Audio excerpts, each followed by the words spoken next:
الرحیم. به نام خداوند بخشنده و مهربان. عرض سلام احترامات خدمت تمام اینرس‌های عزیز. آرزومند هستم که همتان دارای صحت و عافیت کامل باشین و دور از گزند روزگار تاییدم روزگار با خوبی خرسندی سپری کرده باشین. دوستان عزیزم، قرار است در این جلسه ما شما در رابطه با جلسه دوم از مضمون برآورد خود صحبت داشته باشیم. در جلسه دوم ما شما روی انواع برآورد صحبت می داشته باشیم. انواع برآورد. انواع برآورد یا هم اصطلاح انگلیسیش که است types of estimation چند بخش داره. ما شما با چند قسم میتونیم برآورد کنیم یک پروژه یک ساختمان کنند. برآورد که تقسیم بندی میکنن، اول یک تقسیم بندی عمومی در همیشه براتون توضیح میتونم. نوع اول، دوم و سومش. اولش که است میگن که از انواع برآورد ابتدایی. برآورد ابتدایی که برآورد ابتدایی را به نام preliminary estimation میگن. preliminary estimation منبع ایس نشان دهنده estimation. برآورد بعدیش که است نوع دوم که است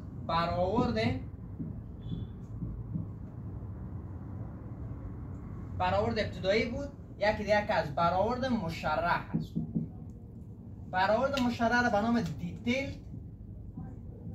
detailed estimation میگه. و نوع اخیرش که نوع سوم هست به نام برآورد مکمل و یا هم کامل میگه که complete estimation هست. complete estimation هست. حالا همین برآورد ابتدایی که هست از خود انواع مشخص دیگه داره. خود برآورد ابتدایی 3 بخش دیگه را داره. همین 3 بخش از این کدام بخش ها هست؟ یکیش که هست برآورد سطحی هست. برآورد سطحی هست. برآورد سطحی را به انگلیسی میگن که gross floor area estimation. و نوع دوم از برآورد ابتدایی که هست برآورد حجمی هست. برآورد حجمی که برآورد حجمی را اصطلاح انگلیسیش cubic estimation هست. نوع سوم از برآورد ابتدایی که هست برآورد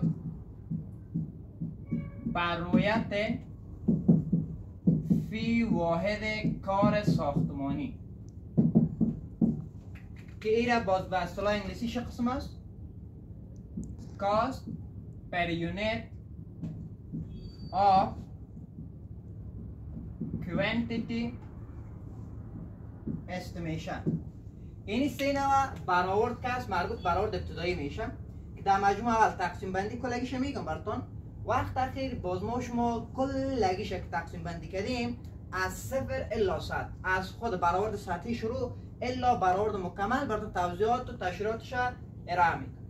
بخش دومش که دیتیلد استیمیشن یا برآورد مشرح و یا تفصیلی که برش میگن 2 بخش داره. 2 بخش که شامل میشه کدام هست؟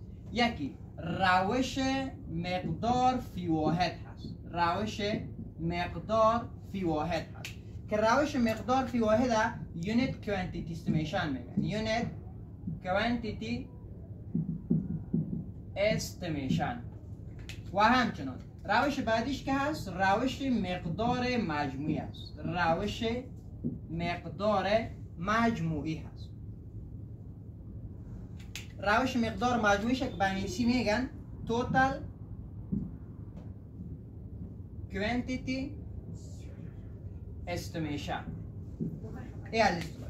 و برآورد مکمل که هست در برآورد مکمل اصل هدف ما شما برمیگرده فقط روی یک موضوع که او که هست این قیمت مجموعی هست. قیمت مجموعی و بعض قسمت ها که برآورد مکمل با وجود قیمت مجموعی یک اصطلاح دیگر را میگیره به نام طاقت کار هست که ما اون را در جمله موضوعات اضافی انشالله براتون ارائه میکنم. حالا قیمت مجموعی یک پروژه هست با 3 بخش دیگه خود می داشته باشه. یکی که از قیمت مستقیم هست. قیمت مستقیم پروژه هست که قیمت مجموعی اصطلاح انگلیسیش توتال کاست میشه. توتال کاست. و قیمت مستقیم که از دایرکت کاست هست. دایرکت کاست. دیگر قیمت غیر مستقیم، قیمت غیر مستقیم و آخریش که از مفاد و یا هم فایده. اینی سه بخش قیمت مجموعی از برآورد مکمل شامل میشه که قیمت غیر مستقیم میشه میگن که indirect cost و مفاد یا فایدهش میگن profit. پس یک جنبندی میکنم که در تخته ما شما چی گفتیم؟ انواع برآورد یا types of estimation گفتیم که سه نوع هست. برآورد ابتدایی است، مشرح است، مکمل هست. نام انگلیسیش نوشته است. برآورد ابتدایی سه بخش دیگر را داره. برآورد سطحی هست، حجمی هست و برآورد برای فواید کار ساختمانی هست. و همچنین برآورد مشرح که هست دو بخش تشکیل میده. روش مقدار فواید، روش مقدار مجموعی هست. برآورد مکمل سرموضوع میچرخه به نام قیمت مجموعی هست که اصل هدف کلش قیمت مجموعی است. که همین قیمت مجموعی پروژه سه بخش دیگر شامل میشه. قیمت مستقیم است که دایرکت کاست است، قیمت غیر مستقیم است که ایندایرکت کاست است، مفاد یا پروفیت یا فایده است. حال ما شما این بخشایی که دیگه نشته کردیم کلگی زیر میخونیم از همین اول تا آخرش. پیش از اینکه بخونیم یک مینی نوت می داشته باشیم.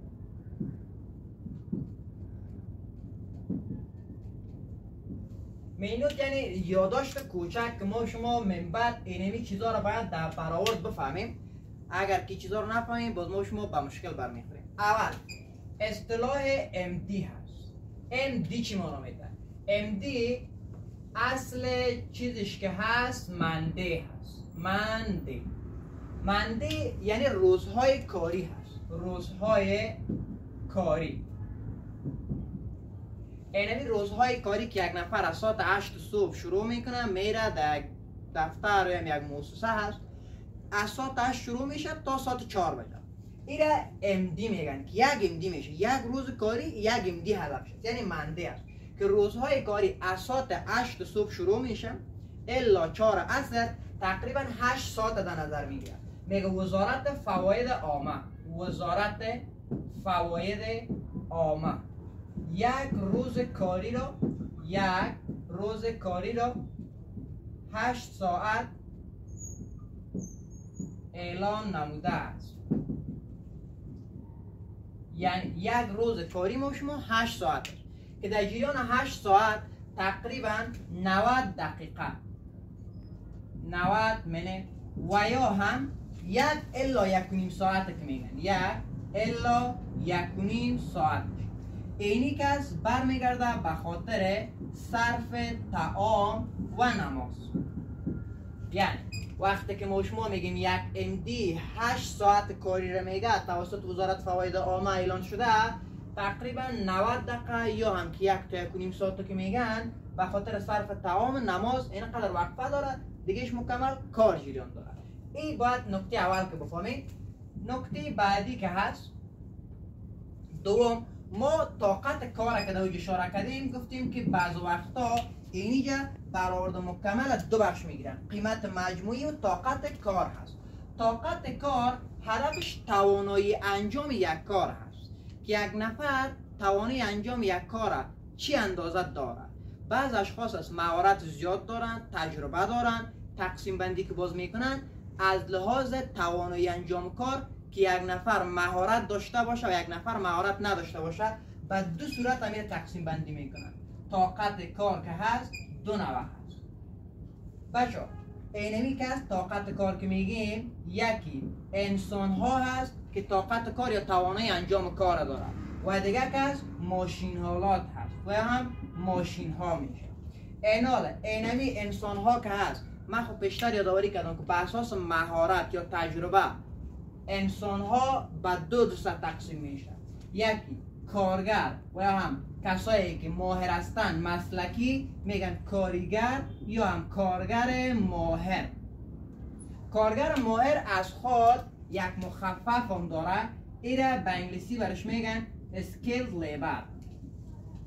skilled labor یعنی و مخففش که است مخفف کارگر ماهر SL هست. یعنی یک کسی که مهارت داشته باشه کار زودتر تمام میکنه ولی پول هزینه زیاد میکنه. این کارگر ماهر. کارگرای ماهر شامل کی میشه؟ انجینر، گلکار، نجار و مجموع چند افراد دیگه ای که تخصص داشته باشن، تجربه داشته باشن، مهارت کافی داشته باشن و کس از جمله کارگرای ماهر هستن. و کارگرای غیر ماهر، کارگر غیر ماهر. کارگر غیر ماهر اصطلاح انگلیسیش unskilled labor میشه. اینمی که از مخفف کارگر غیر ماهر که از USL هست. من بعد اگر ما شما در بخش برآورد یک جای نشته کردیم که SL هدف ما کارگر ماهر هست، کارگر غیر ماهر به مخفف USL نشان میدن. این از یک قسمت. کارگرای غیر ماهر کسایی که ماهر هستن به جز از او برام کارگرای غیر ماهر یاد میشن. اینمی کارگر ماهر غیر ماهر بیشتر یک اشاره داشتم که در وقت کم میتونه کار کنه. به خاطر اینمی که استفاده از ماشینالات و انسان ها هست، یک کتاب نوشته شده از طرف وزارت فواید عامه در سال 1344. کتاب است تحت عنوان کتاب لایحه طاقت کار. کتاب لایحه طاقت کار از طرف وزارت فواید عامه. از طرف وزارت فواید عامه به نشر رسیده. در کدام سال؟ سال 1344 هجری شمسی. که طاقت کار دیگه نظر و نمون محاسبه میشه. که فرض مثال این کارگر ماهر که داریم اگر که زمین باشد، طور مثال 1 متر مکعب زمین ما شما بخوایم زمین را حفر بکنیم، کارگر ماهر در چقدر وقت میتونه میره حفر بکنه و کارگر غیر ماهر هست. یا ما خشتکاری داشته باشیم، یک کارگر ماهر میتونه 1 متر مکعب خشتکاری در چقدر مدت انجام برسانه و یک کارگر غیر ماهر. این از این خاطر هست. یعنی دو نکته است که باید شما بفهمید. اول MD روزای کاری است، طاقت کار هست که اینی بخشا را شامل میشه.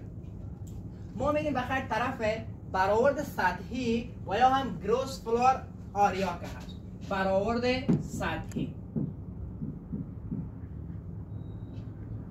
برآورد سطحی یا هم که گروس فلور آریا استیمیشن هست، هدفش چی است؟ میگیم اینمی برآورد سطحی را که اول خودش مربوط برآورد ابتدایی میشه.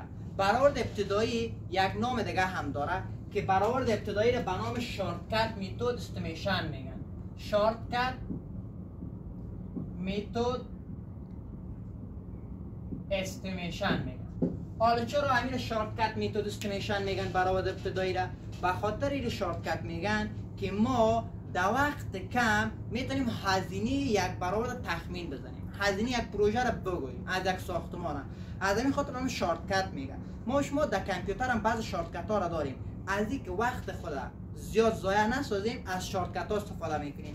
از همین خاطر که برآورد ابتدایی به نام شارتکت میتود استیمیشن میگن یک راه کوتاه هست، چون میگیم در وقت کم میتونیم که ما اینمی هدفی که داریم به هدف خود برسیم یا هزینه را تخمین بدیم. پیشنهاد هیچ برآورد سطحی را که انجام میده و یا هم که گفتیم اصطلاح انگلیسیش گراس فلور آریا استیمیشن. اینمی برآورد سطحی که هست چی رقم حل میشه؟ ما میگیم اولین کار که میکنید شما مساحت مجموعی پروژه یا ساختمان دریافت میکنید. پروژه یا هم ساختمان باشه دریافت میشه. اولین کار که ما شما میکنید مساحت از یک پروژه باشه و یا هم از ساختمان باشه. او را مساحت چه وقت که دریافت کردیم، کار دوم چی میکنیم؟ میگیم مساحت مجموعی را ضرب قیمت فی متر مربع می نماییم. اینی از برآورد سطحی هست. در برآورد سطحی دو کار که میکنیم، مساحت مجموعی پروژه را پیدا میکنیم، دو مساحت مجموعی ساختمان یا پروژه هر چیزی که هست، اون مساحت مجموعی ضرب قیمت فی متر مربع میکنیم. اینمی قیمت فی متر مربع که هست از طرف شارواله پیشنهاد میشه. از طرف شاروالی در کشورهای روبنکشاف یا در آن انکشاف کرد، شاروالی یک حد تعیین کرده بر کسانی که اینمی قسم محاسبه میکنند برآورد سطحی را از تمام مواد طبق یک اصول، طبق یک معیار، بر از وقت که تعیین کرده شما قیمت 1 متر مربع آهن کانکریت که دارای مارک اینی چیز باشه اینی از این هست. یک جدول اکسل شیت هست. بر اساس از امو شما مساحت مجموعی پروژه تان پیدا میکنین. هر چی که مساحت عمومی پروژه شما شد ضرب میکنین همراه با 1 متر مربع مساحتش. من یک مثال اینجا نشته میکنم، حل میکنم. مثال نمبر 1 از مساحت برآورد سطحی که هست. در قسمت بر ما چی رقم سوال آورده؟ گفته اگر داشته باشیم هزینه ساخت هزینه ابتدایی را بگویید اگر 400 متر مربع مساحت داشته باشد، 400 متر مربع مساحت داشته باشد و نرخ اعمار هر متر مربع مساحت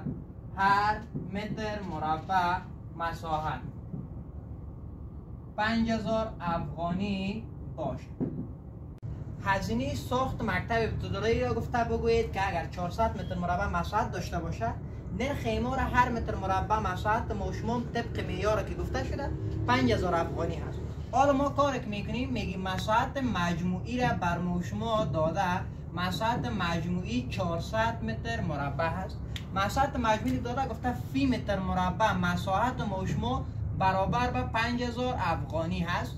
حالا بگو که اینمی مکتب هزینه‌اش چقدر شاید شود. میتونیم امیر بچه شما با استفاده از تناسب حل کنیم و هم خیلی ساده. اینمی مساحت که گفته شده 400 متر مربع را ضرب میکنم همراه با قیمت که گفته شده 5000 افغانی. حالا 3 صفریجه 2 صفریجه صفرها را مندازم 4 5 20. خیلی میگیم نتیجه از این هست که یعنی اینال 2 میلیون افغانی قیمت از اینمی ساخت مکتب میشه. اینی به صورت بسیار کوتاه که ما شما میتونیم برآورد ابتدایی را انجام بدیم. در وقت کم اینمی برآورد خود انجام بدیم. هدف برآورد ابتدایی هست. دوستان عزیز، در جلسه بعدی ان شاء الله در رابطه با برآورد حجمی یا صحبت می داشته باشیم. هر نوع سوال، پیشنهاد، انتقاد داشتین میتونین در صفحه فیسبوک برنامه ما و یا هم که صفحه واتساپ که هست پیام و نظرتان ما ان شاء الله به زودترین عرصه وقت پاسخ میدیم. تا دیدار بعد خداوند حافظ و ناصرتان. وقت خوشی داشته باشید.